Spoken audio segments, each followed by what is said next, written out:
Hey everybody, what is going on? I hope you guys are all doing well, and welcome to another tutorial video. In this video, I'm going to be explaining to you guys how you can create an online storefront using Squarespace, so let's get right into it. Now, as you can see, I'm currently already on one of my sites. However, I'm going to go ahead and click on my icon just to go back to the dashboard and show you guys how you can create a site.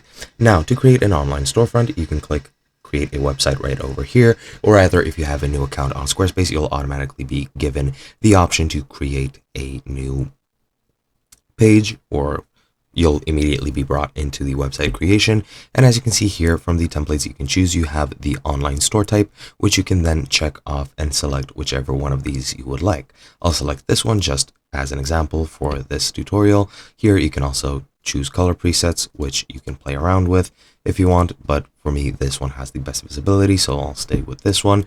Then you just need to click start the new page, and this will then start loading up and it'll bring you to the website editor.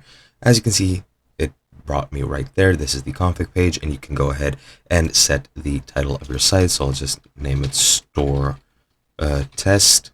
Click next. You can also edit your pages, create pages, blah blah blah. It's just gonna give you some directions, but I'll just click close. And as you can see, now we have our site template, and this is very useful since it does add several elements which you will need. For example, you have a scheduling segment right over here. You have some product overviews as well as a newsletter which you can apply for. You also have these buttons at the top, which are the about section, the schedule, the content, and the store section. So if I go into store, it will go ahead and open up the store segment with all the products lined up, and you can modify these very easily by just going into pages. And from here, as you can see, you have your about segment, the schedule segment, contact segment, and the store segment. These are all automatically generated for this template, and under not linked you can find even more segments such as the home, booking, free trial, pricing, etc., and footer links as well.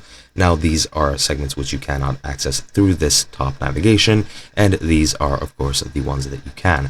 And yeah, that is basically all you need to do to create a store.